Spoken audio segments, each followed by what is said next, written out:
Hi guys, so right now we're going to talk about Chapter 7 of Human Resource Management from Gary Dessler. The title is Interviewing Candidates. But before we get started into it, let me introduce my team. My name is Tarisha from the right side, and in the middle there is Catherine, and on the left side there is Clara Vicia.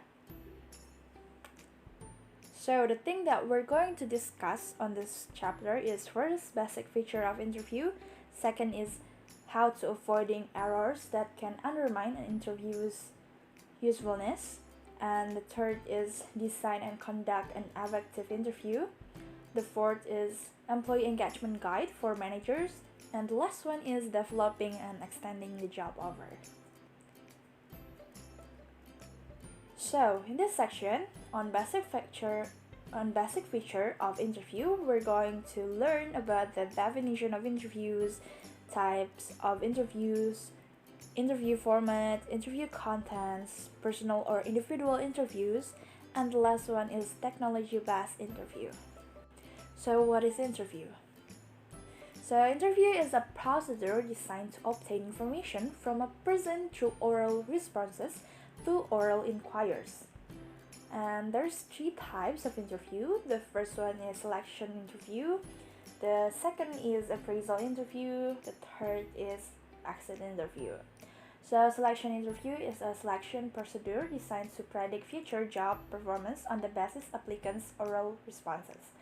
And the appraisal interview is a discussion following a performance appraisal in which supervisors and employee discuss the employee's rating and possible remedial actions. And for the exit interview is an interview to elicit information about the job or related matters. But for the employers, this exit interview can give some insight into what's right or wrong about the firm. So there are several ways to conduct selection interviews. We can classify selection interview according to first how structured they are, and the second is the content, the types of the question that is in the interview, and the third is how the firm administers the interviews. So now is the interview format. So there is two type of format that we are using in interview. The first is unstructured and the second is structured. So the unstructured or non-directive interview is an unstructured conversational style interview in which the interviewer pursues points of interest as they come up in response to questions. So in unstructured or non-directive interview, the manager usually give questions such as tell me about yourself, or why do you think you would do a good job here, something like that. And some people describe this type of interview as a little more than a general conversation. And on the other side, the structured or directive interview is an interview following a set sequence of questions. So the interviewer will follow a printed form that has a bunch of questions to ask to the applicants.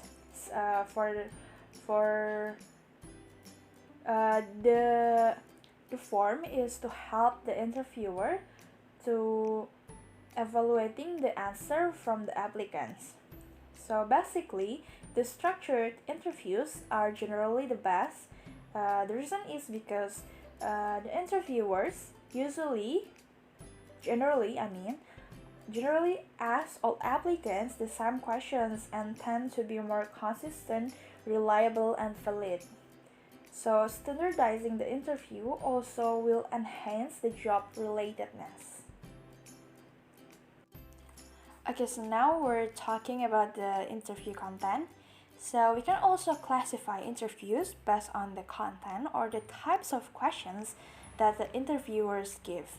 So the first one is situational interview. It is a series of job-related questions that focus on how candidate would behave in a given situation. For example, we can ask a supervisory candidate how he or she would react in a response to a subordinate coming to work late for 3 days in a row.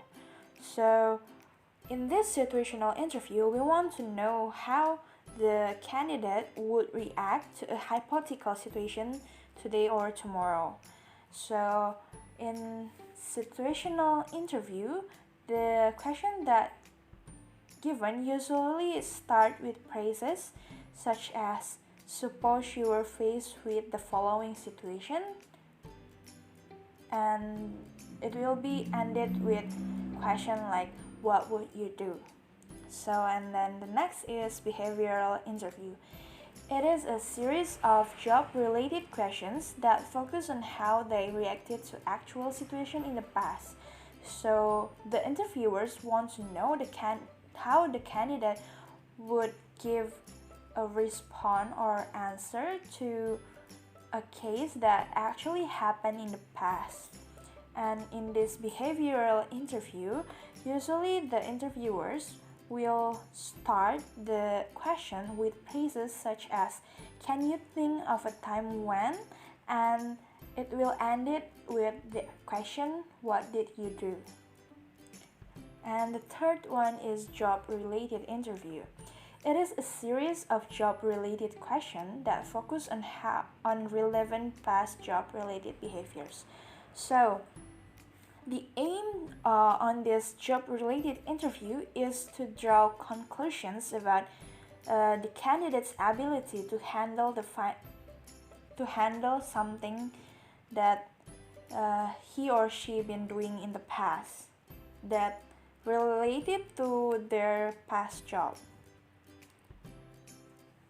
And the last one is the stress interview.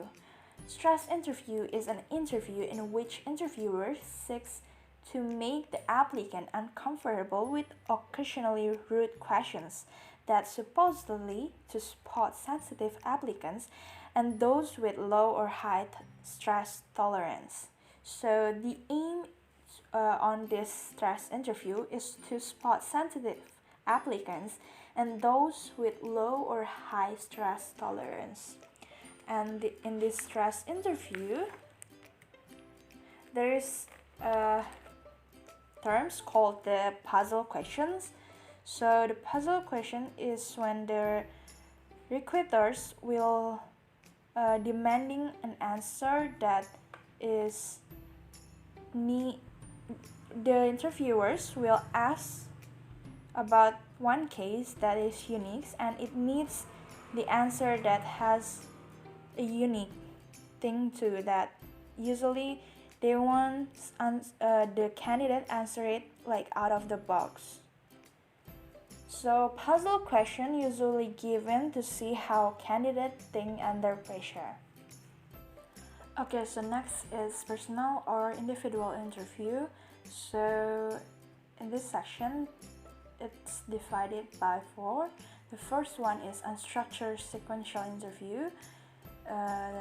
It is actually an interview in which interviewer forms an independent opinion after asking different questions. And the second is structured sequential interview. It is an interview in which the applicant is interviewed sequentially by several persons. Each rates the applicant on a standard form. So, and next is the panel interview. It is also known as a board interview. It is an interview conducted by a team of interviewers, usually 2 or 3, who together questions each candidate and then combine the rating of each candidate's answer into a final panel score. And in this panel interview, it enables interviewers to ask follow-up questions, much as reporters do in a press conference.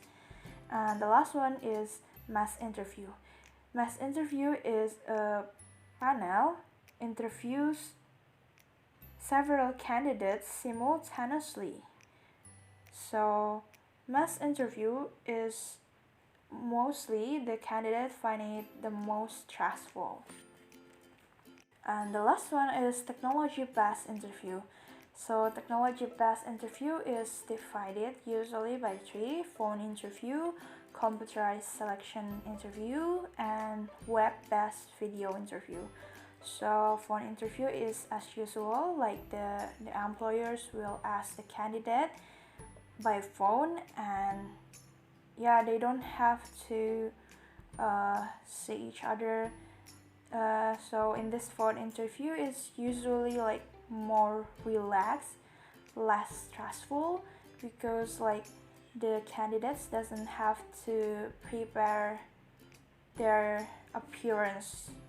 So on the computerized selection interview, it is an interview in which a job candidate's oral and or computerized replies are obtained in response to computerized oral, visual, or written question and situation. And the last one is web-based video interview. So in web-based video interview, there's some things that we have to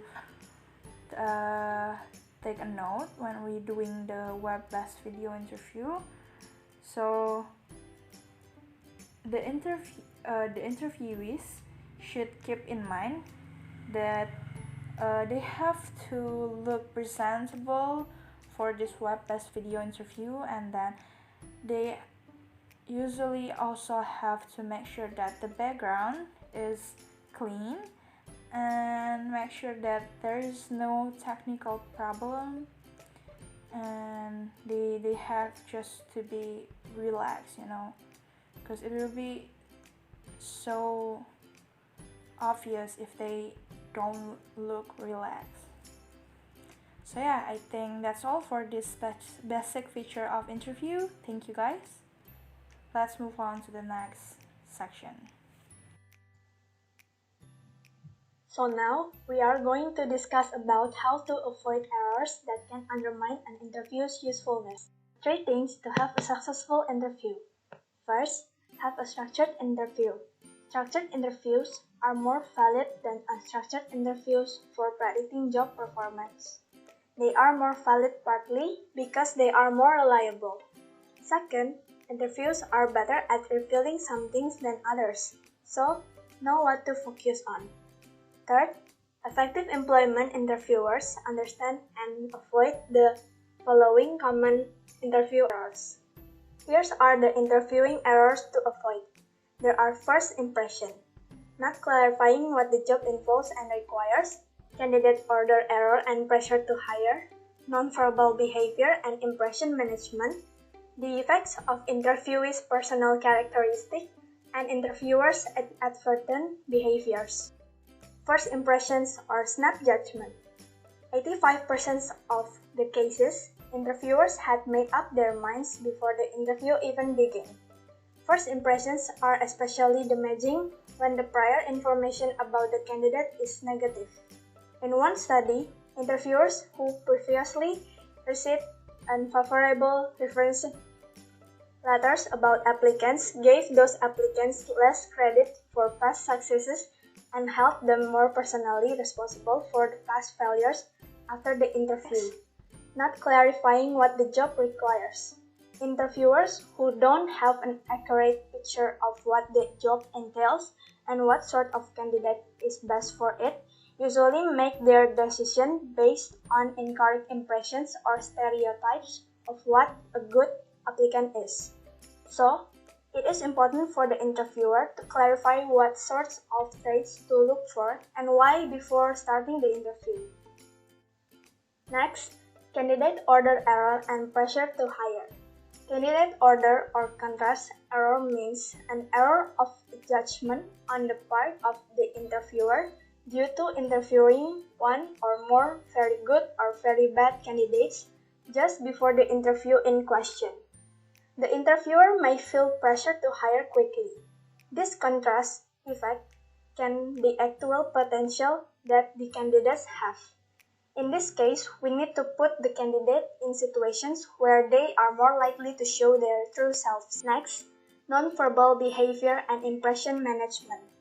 Nonverbal behaviors are probably so important because interviewers infer your personality from the way you act in the interview. Some candidates use ingratiation to persuade interviewers to like them. Self-promotion means promoting one's own skills and abilities to create the impression of competence. Impression management is the way someone using ingratiation and self-promotion during the interview. Next, effect of personal characteristic, attractiveness, gender, race. Similarly, race can play a role depending on how you conduct the interview.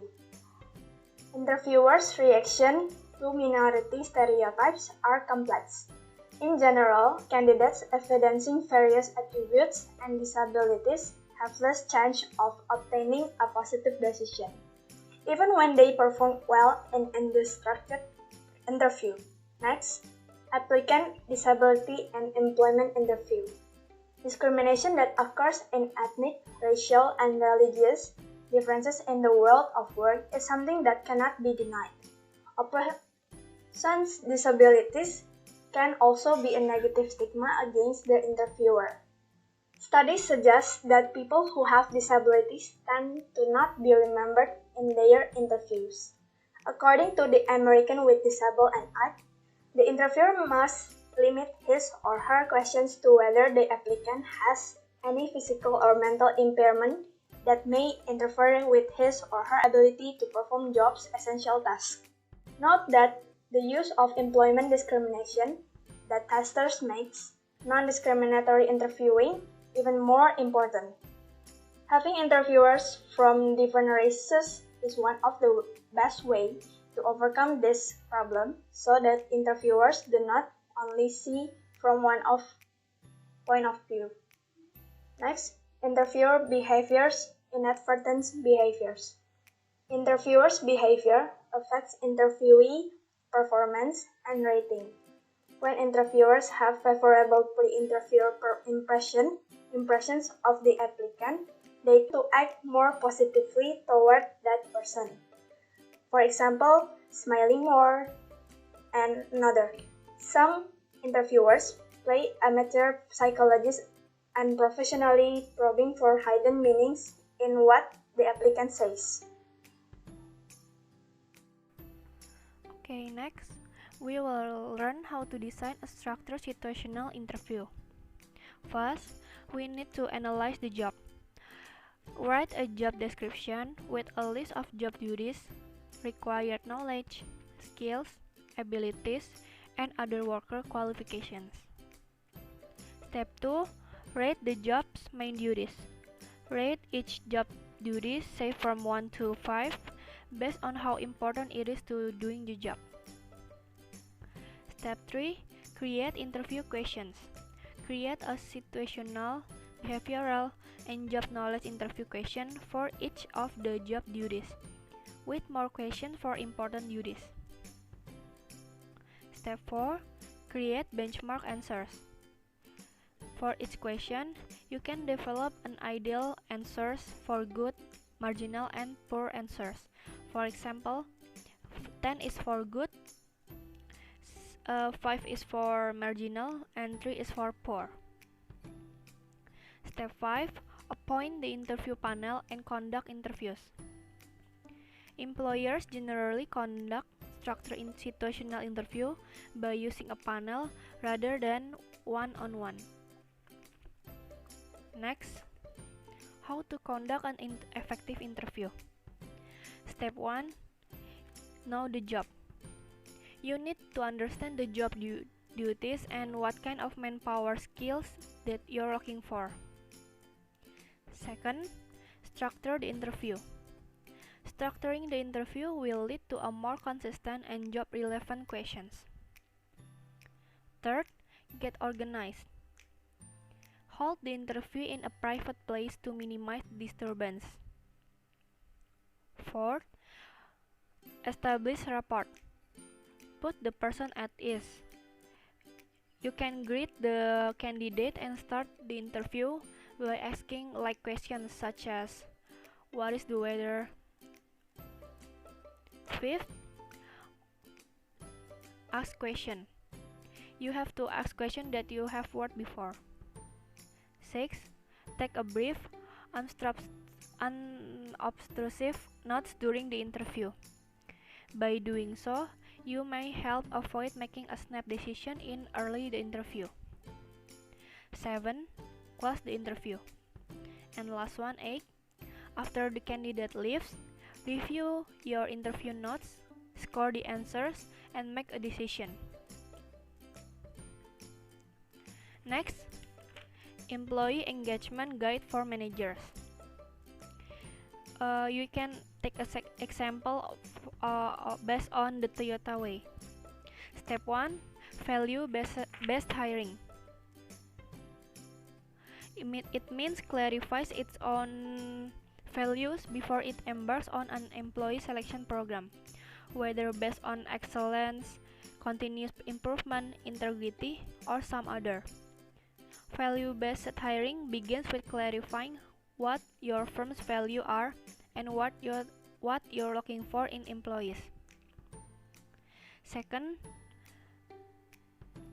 exhaustive screening process. It means aims to assess the applicant's technical knowledge and potential. Here, applicants take tests that help identify problem-solving skills, learning potential, and occupational preference. Skill trade applicants also take tool and die or general maintenance tests. Third, since the screening process doesn't just identify knowledge and technical skills, in addition, you have to match the candidate value and skills with the firm's need. Fourth, selection is an important screening practice here. In some firms, this just means realistic previews. At others, practice such as probationary periods in entry-level job help screen out those who don't fit. And the last one is developing and extending the job offer. After choosing which candidate to hire, the employer turns to developing and extending the job offer. Things to keep in mind here include understanding the difference between a job offer letter and a contract. A job offer letter lists the offer's basic information, including details on salary and pay, benefit information, paid leave information, and terms of employment. There should be a strong statement specifying that the employment relationship is at will, while a contract is a legally binding agreement that includes employee work duration.